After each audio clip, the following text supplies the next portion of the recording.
commit process, but the reminder is that there is a problem with the commit, a bug at Pearson level. They are working on it, but the workaround now is to commit your master schedule back to Power School twice if it does not commit the first time and you get sync errors. Go ahead and go back to Power Scheduler and commit one more time. Okay?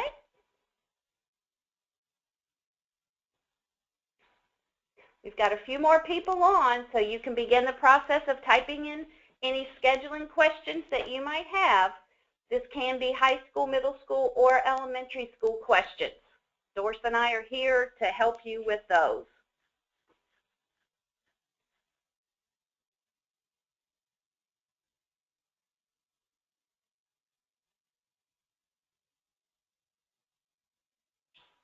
Okay, question. Doris, and you may be able to answer this one better than I can, okay? Some contradictions in documentation and email notices about early graduates. Should they be transferred out or re-enrolled for EOY to properly process them? Ooh. I think we're wanting the EOY process to transfer them. Right. I think, John, what should happen is early graduates, the ones that graduated in January, their next grade should be 99. I think the EOY process should graduate them. There is actually an EOY webinar next Wednesday morning at 9:30. That would be a great place to ask that very question. Wendy Jones will be here. She's the one who's doing EOY, and she should have the answer for you about the early graduates. The link went out this morning from NCSIS about that EOY process. It said for new users, new coordinators, but I think that's a valid question to log on and ask during that time. And you won't be the only one asking.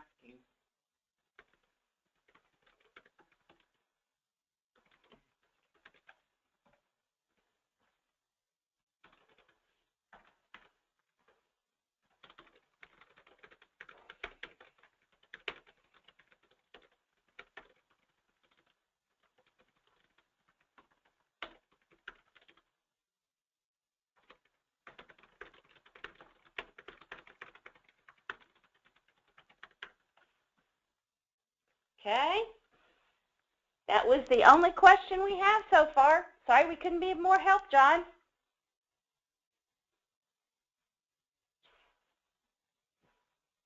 Please keep in mind that when you are scheduling in your course catalog, if you have any courses that have the red triangle and show up in red in your catalog, no information whatsoever that's attached to those courses will commit back to the live side. So if you have sections attached, teacher assignments attached, anything attached, it will not be on the live side after commit. And let me add one thing. When you commit, it actually will give you a list of those courses. Beside each course, it will tell you how many sections is not being copied over. So if you are using where you are checking your CC records versus your scheduled CC records, you need to subtract that number of sections from the CCs. Okay? From the scheduled CC, excuse me, because your scheduled CCs will be larger than your CC records because you are not copying all of the sections. Scheduled CC records are the ones that are in Power Scheduler. CC records are the ones that are on the live side after you've copied that Power Scheduler over. Your schedule CC and your CC number should match unless you have some of these courses in red that have information attached to them that's not being transferred over.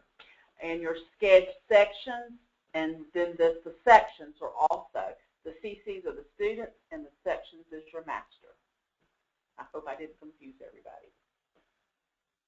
So if you don't quite understand that, let me know in the chat. and we'll try to demonstrate where you can see those. There's a few calls that we've been getting that I've heard come through, and we just want to be sure everybody understands that piece. So the two numbers should match. Schedule CCs and CCs, schedule sections and sections. Schedule, anything is in Power Scheduler. Regular without the schedule in front of it, CCs or sections are on the live side, outside the bubble.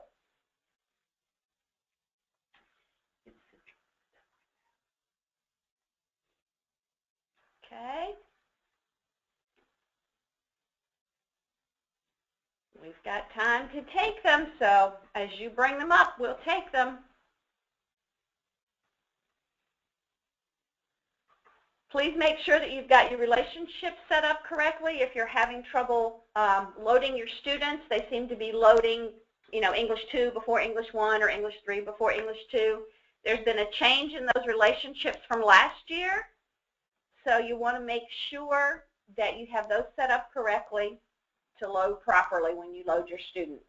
We've had some issues with load priorities. Please keep in mind that load priorities are 1, 3, 7, 15, 31, and 63. Other numbers don't work. System does not know what to do with them. Any number in between, it just goes to the next number.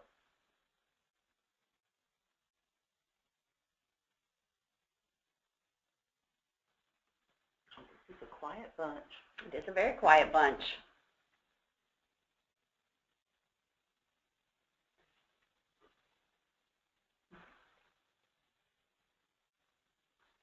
I know this is a busy, busy time of the year for everyone, and this is just one little piece of what you have to do for the end of the year.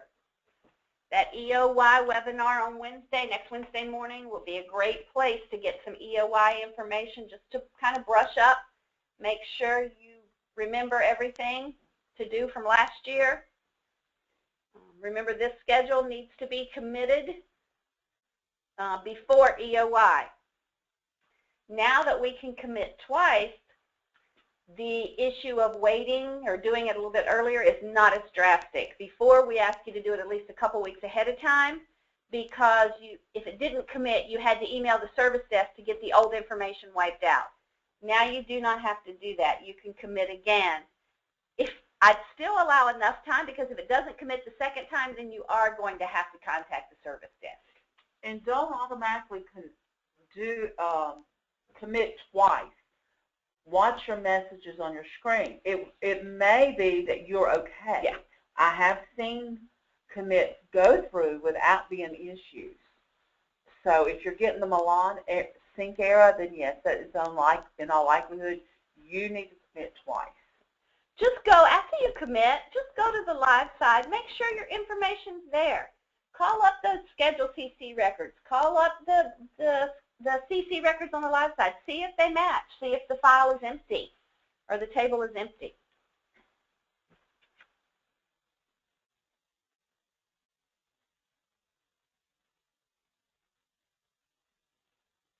Okay, we should have some questions coming through. Looks like you guys are the smart group here today. No questions whatsoever about scheduling.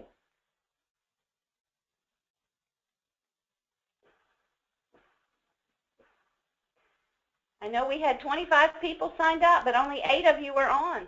Like I said, this is your time to get some one-on-one attention. Doris and I are both here. Aaron had another meeting, so he couldn't be here today. But, ask us questions.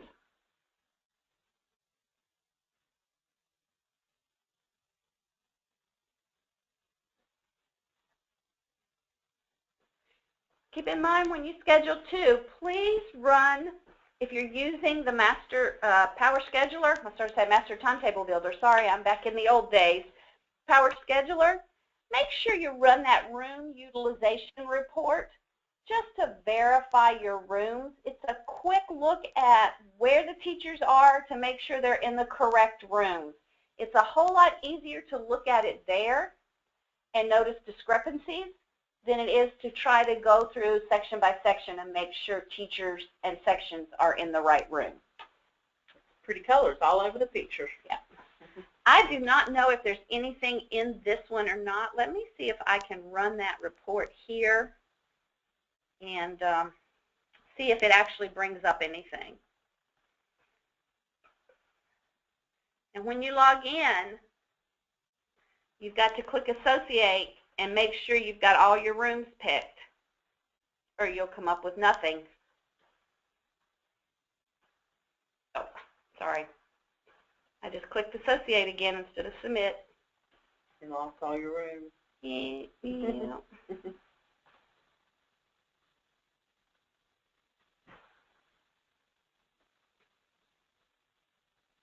If you have rooms out there that you're not using, it is best to uncheck them to schedule. Yeah, you can see here there's actually nothing in these rooms. But what you'll see is you'll see the room, you'll see the day, the term, then you'll see the periods you have. You'll see teachers in these blocks or sections in these blocks. That way you can look and make sure that this room belongs to a specific teacher. She is only or he is only person in there. There is a planning period first semester. There is a planning period second semester. A lot of times what you'll find is if you have rooms that are not capable of holding the classes that you're putting in there, it will throw that course section into a different room. And so then your teachers will get all mixed up. Okay?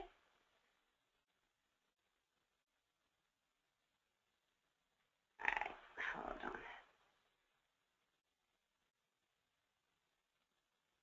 Okay, John says, and Dorsey, you may be able to help with this. I'm not real familiar with EOI, John.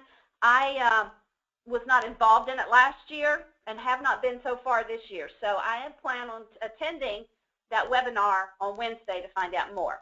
John says, sorry, but really concerned about EOI. So may not be a scheduling question.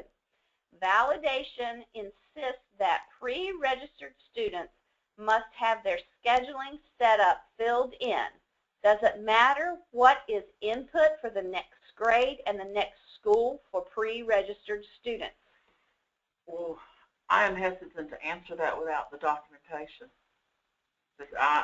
You know what I mean? Yeah, I don't know whether it would be the grade you've got them pre-registered in. The next school would definitely be the school they're pre-registered in. The next grade is what we're hesitant to see if Wendy Jones is on IM. Oh. We're going to see if we can find someone downstairs on IM and see if we can get the answer to that for you, John. The next school would definitely be the school that you've got them pre-registered in, if they're staying there. I mean, that should be no problem. It's the next grade that concerns me. I'm afraid if we put the current grade, it will give them a retention. If we put the next grade, I'm afraid it will promote them. So we've got to find out what the EOI process actually does with pre-registered students before we can truly answer that question. That's another good one for next Wednesday.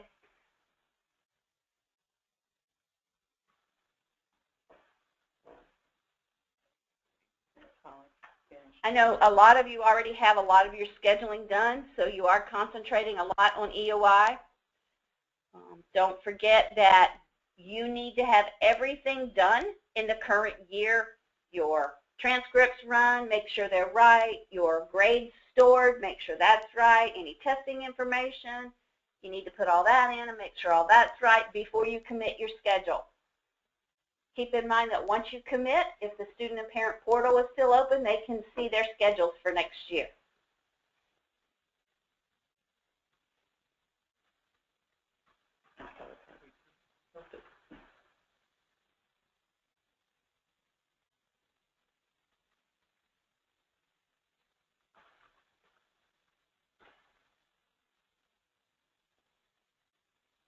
This room utilization is a great report. There's some other reports that are great to help you along the way. I have the question thing in my way here. I have to keep moving it. Master schedule list is a great report. This one that's got the longest name, non-scheduled student requests for scheduled courses. Great report. Of course, there's your master schedule that you run all the time now anyway, so you can see that.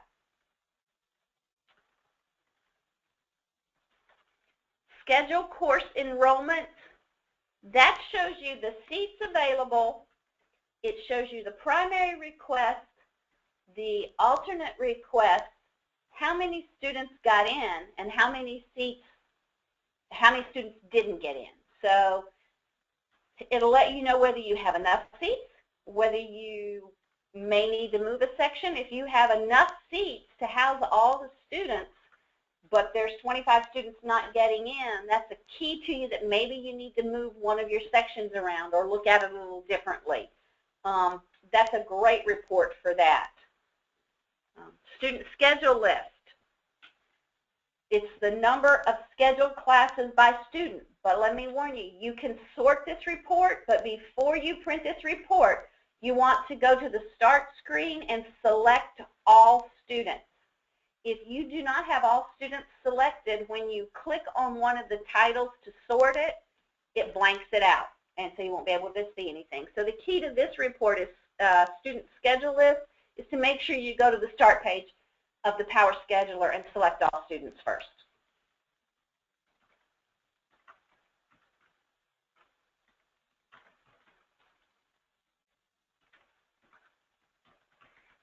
Doris is trying to find the answer to your question, John. Yeah, I've got one part of the answer, but I'm asking for the next part. Okay.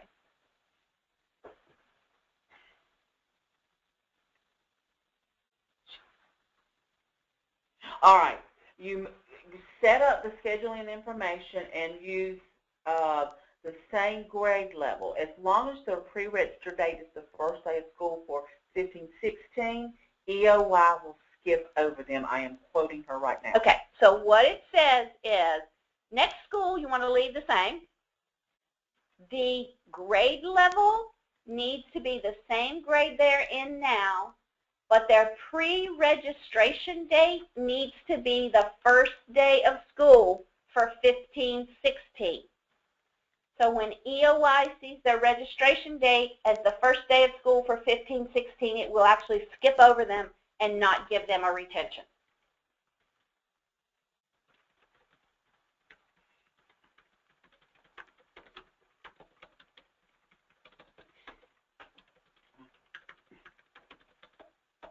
I can't type.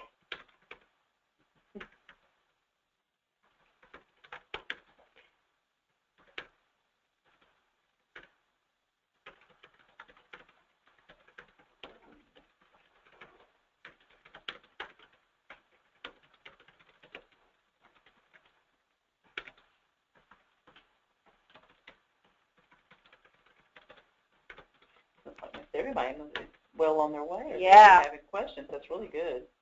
That's good. It means that they were getting their work done.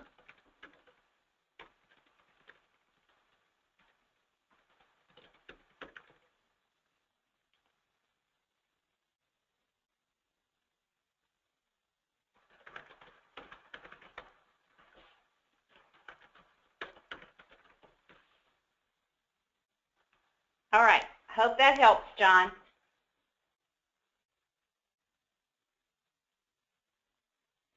Okay. If you've got any more questions, let us know.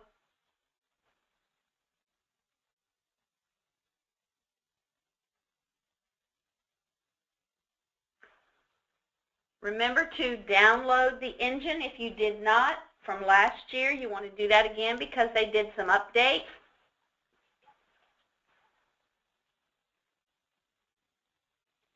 Something Doris and I have discovered that you might need to do if it looks like you're not getting all the information that you need correctly when you build or when you load, or the information you're getting at the top is a little different than you remember seeing it last year, go to the start page, the very start page, the Power School start page, not the scheduler start page. Scroll down to School. Couldn't remember if it was system or school. Then you're going to scroll down under scheduling. And there's a box called preferences, or a tab called preferences, a link. Click on that link. And down at the bottom, you see that this school has a thing called Enable Server-Side Engine Loader Beta Check. That needs to be unchecked and submitted. That should not be checked when you're getting those funky looking screens. That's for your build and your load. That's the reason you're getting them. You may find that once you uncheck that box, you get a few more errors than you had before. And it seems to bring more validation errors. It seems to uncover some. Yeah. We saw when they were importing, they were getting funky messages, and that's when we discovered that it was not bringing all of the validation errors to you.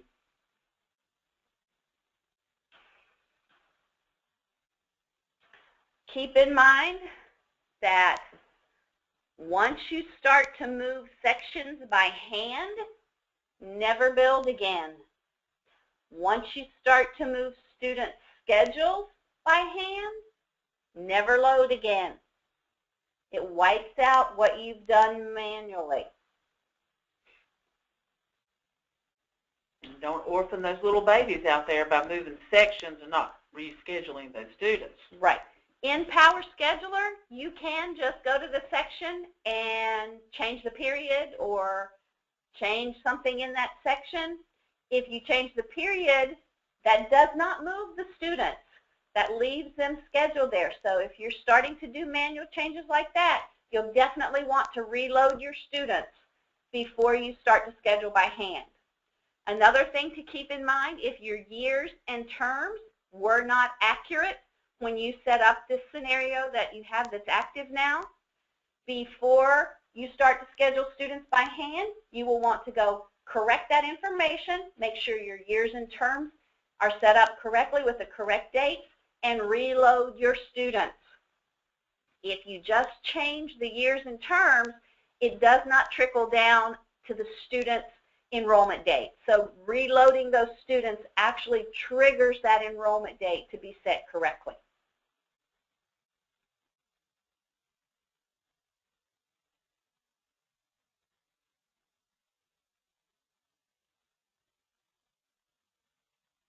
Have a really quiet bunch.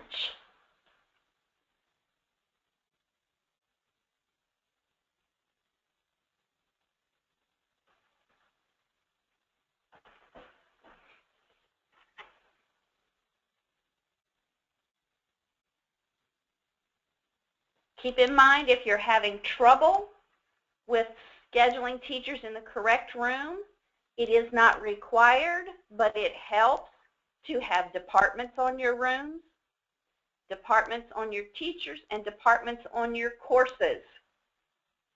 What the system does is it looks at the course department, it looks at the teachers department, it looks at the rooms that have the same department, and if somebody has somewhere down the line for some odd reason gotten thrown into that teacher's preferred room, it will look for another room within the same department to place her in. That's why we say it's important you check your room utilization report, because you may need to update some of those rooms on those teacher sections.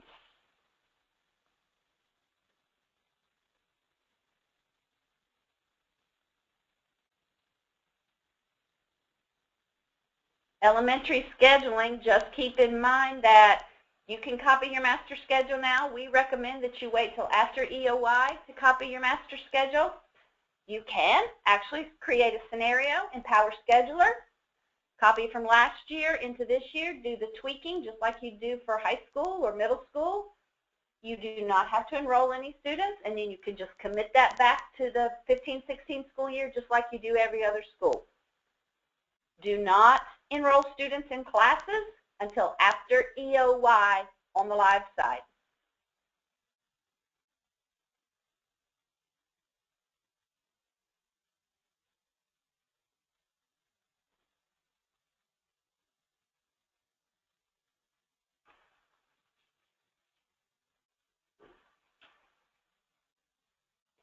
Okay, Doris and I are getting tired of looking at each other. You can ask some questions. I know you've got 50,000 things going on right now. Hopefully, with the training that we've done and the pre-EOI scheduling, pre-scheduling workshops that we did, hopefully a lot of it came back quickly, a lot quicker than you thought it would as far as the scheduling goes. And we've been pretty quick getting answers out when you email or send a ticket to the support desk. Yeah, we've asked that those be looked at among the top things that are happening right now because we know that you need to have that done before you can commit.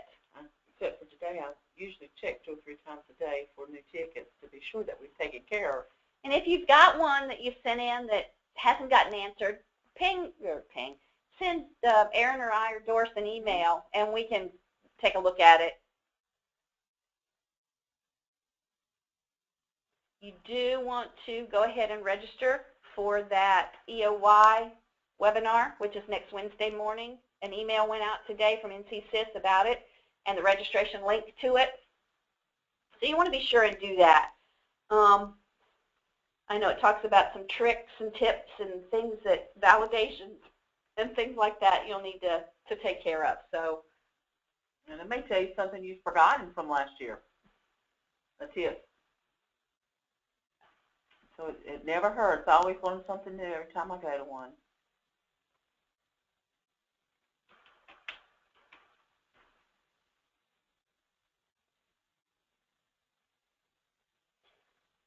We're going to give it about 5 more minutes, and if nobody has any more questions, I'm thinking we'll probably just end for the day unless there's something that you would like for me to try to demonstrate that you don't remember or want to make sure you've done correctly. You know, we can try to do that also. Remember, I'm in a test database, so it may not work.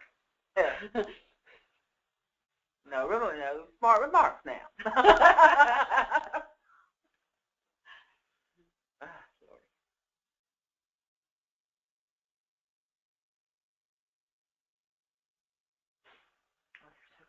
Yeah. This is so different than hopefully this quietness means that things are looking very good for you on the scheduling front at this point.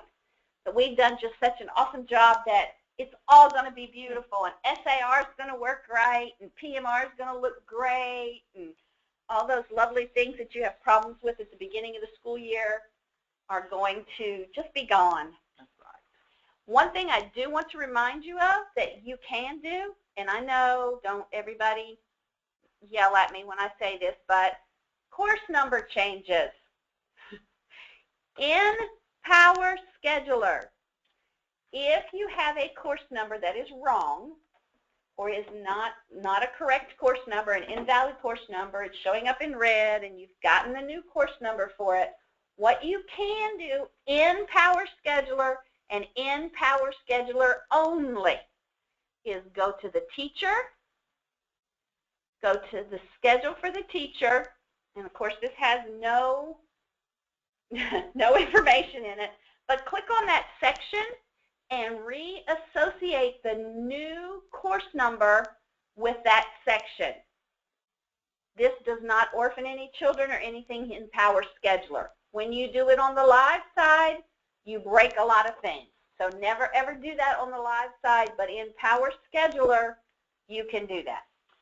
There's one thing, Sue Ann, that I had a call on this week that we've seen sporadically. After they commit, they go look at their schedule and the expression's missing.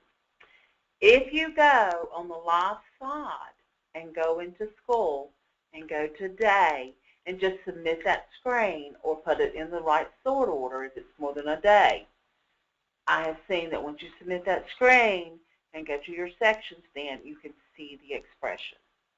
Okay, so what she's saying is if you've committed and you go to Power School and you go to, and as we know, we have this issues from time to time that a teacher, you change an expression or change a section and the expression is missing, okay? What she's saying is once you commit, if you have this expression that is not showing, go to back to the start page. That's where you need to be. Maybe this machine will go there.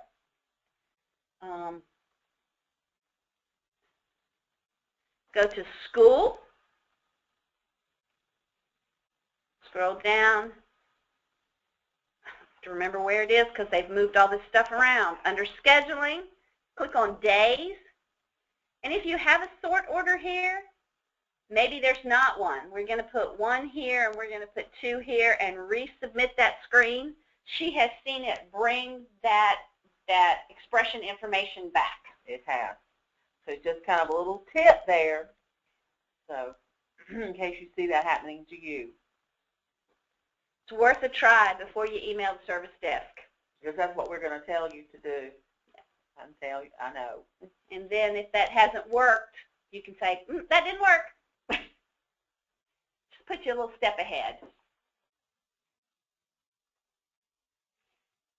Those are all the little tips I've run across so far and everything with the 8.3 because it's so new. Right. But the commit issue is an issue with 8.3, and it has nothing to do with North Carolina. It is across the country with Pearson. So we just reported it first. Yeah. We're ahead of the game.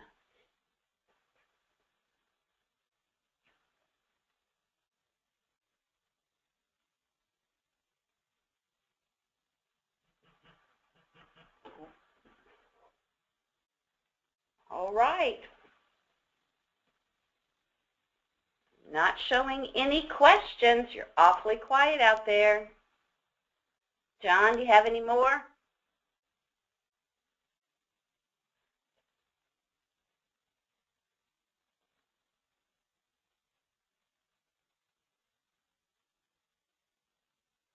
Keep in mind, you can go ahead as soon as school starts to start working on your SAR. All those things that we know from year to year that we have to fix, go ahead and start to check all that information and make sure it's correct before that ever comes up. Might save a lot of stress in the long run.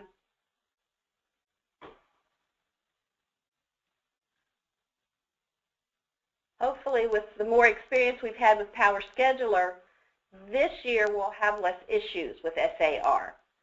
That we've learned a lot more in Power Scheduler and how to schedule for the SAR since we've done it a couple years and can figure out what to do with it. Keep in mind for your EC kids, there's a great document out on NCSys about pullouts and inclusion classes. So you may want to pull that back up and review that.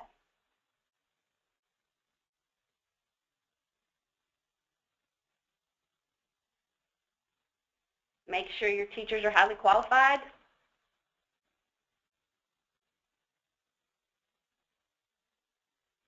And don't mess with the bell schedule until after EOY, please. Once EOY has occurred, you are more than welcome and free to set the bell schedule for next year. Yeah. Also, if your information is changing, and this will be in the after EOY presentation also, probably if your bell schedule and minutes are changing, you've got to fix your attendance conversions. So you want to make sure that's correct. Make sure your calendar is set up after EOY for the 15-16 school year. Remember, there is no padding in your calendar. First day of school is the first day the students set their seats in a seat. Last day of school is the last day students are in attendance at the school.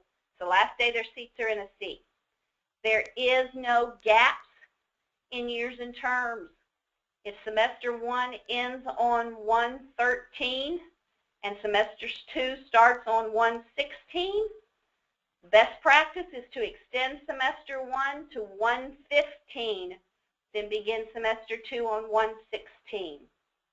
This allows for teachers who don't seem to get their grades in when they're supposed to be to not have to worry about dates. And if they put it in as a 1/15 assignment, it will connect to semester 1. If you move the semester 2 date forward, you may run into some problems with grading.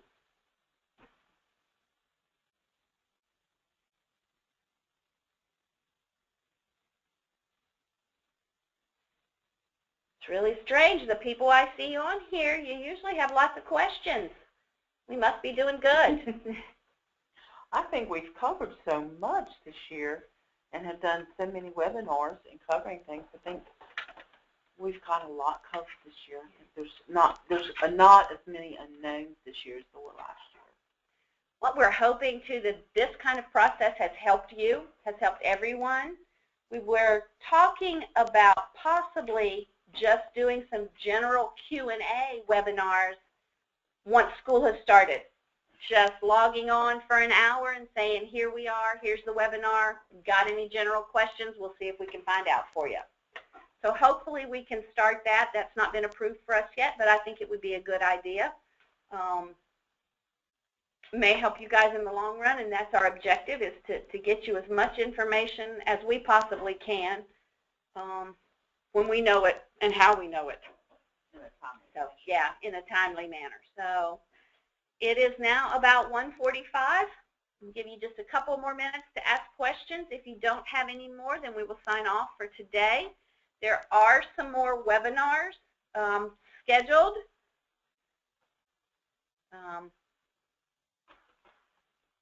Wednesday, I know there's one, isn't there? Don't you have one Wednesday? Yeah, we have one sometime. There's one on the, I know there's one on the 17th. Let me go look at my calendar. I know there's one on the 17th. It's that kind of day, guys. It's Friday. There is a EOI webinar in the morning on the 17th and another one of these scheduling webinars on Wednesday afternoon, the 17th. There's also one on the 24th, that Wednesday afternoon. So that gives you, if you do the one on the 24th, that gives you just a few days before you need to have all your information committed to